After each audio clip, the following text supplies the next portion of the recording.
আমরা ভারতবাসী, তাই আমাদের ধর্ম জাতি ভিন্ন ভিন্ন হলেও আমরা সব ধর্ম সমন্বয়ে থাকি আর আমরা সব কিছু পালনও করি। বলো, খবরে দেখলাম সৌদি আরবে নাকি আজ ঈদ পালন করা হবে।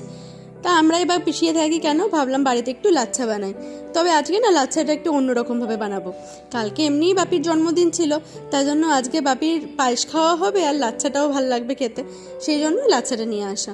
তো ওর জন্য কী করলাম, প্রথমেই একটা বাটিতে আমি একটা দুধের প্যাকেটকে কেটে ফুটাতে দিলাম। একটু জল দিয়ে দেবো এর সঙ্গে। ফেসবুক আর ইউটিউব থেকে শিখেছি একটু জল দিয়ে দুধ ফুটালে নাকি তাড়াতাড়ি ফুটটা আসে। আর নিচ থেকে মা কী করছে বলো তো, ওই আমন্ড কাজু এগুলো সব বার করে দিচ্ছে। ওইগুলোর মায়ের নিচে একটা স্টোর র্যাক আছে, সেখানে সব সাজিয়ে রাখে, সেখান থেকে মা একটু একটু করে আমাকে এগুলো বের করে দিচ্ছে। এবার এগুলোকে আমি চপ করব যতক্ষণ না দুধটা ফুটে আসছে। দুধটা পুরো আধখানা হতে হবে।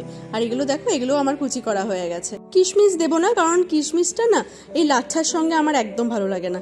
দুধটাও বেশ ভালোই ফুটে গেছে, কিন্তু এখনও অনেকটা হতে হবে, মোটামুটি আধখানা তো হতেই হবে।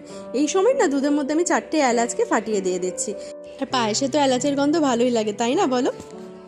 আর ওদিকে না আমি একটা প্যান বসিয়ে নিচ্ছি, তার মধ্যে ঘি দিয়ে আমি এই আমন্ড আর কাজু বাদামটা ভেজে নেবো ভালো করে, বেশ লাল লাল করে ভাজা হবে।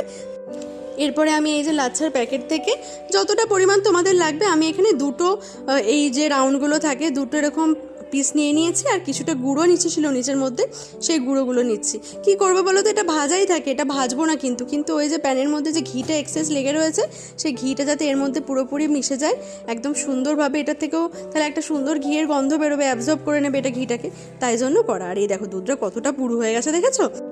দুধটা এবার বন্ধ করে দেবো আর একটু ঠান্ডা হতে দেবো। খুব একদম উপজ্বলন্ত গরমটা যদি এই লাচ্ছার মধ্যে দেওয়া হয় না, লাচ্ছাটা একদম ঘেটে যাবে। নাড়াচাড়া করে নিয়ে তো এই দুধটাকে একটুখানি টেম্পারেচারটা কমিয়ে নিলাম। এরপরে ওই যে প্যানের মধ্যে আমার লাচ্ছাটা বাদামগুলো সব রয়েছে, ওর মধ্যে একটু একটু করে দুধ দিয়ে আমি এটাকে পুরো কভার করে দেবো দুধ দিয়ে, যেই দুধটা আমি জাল দিয়ে রেখেছি সেটা দিয়ে। এটা এত ভালো লাগে খেতে, আর করার পরিশ্রম একদম নেই লাচ্ছার, কিন্তু দুর্দান্ত হয় খেতে, বলো? আমি কিন্তু আগে চিনি দিইনি, তাই এখন একটুখানি চিনি দিচ্ছি। যেহেতু বাপি খাবে, বাপির তো সুগার আছে, তাই বেশি চিনি বাপি পছন্দ করে না। সামান্য চিনি দিয়ে একটু নাড়াচাড়া করলেই কিন্তু আমার লাচ্ছা একদম রেডি হয়ে গেল।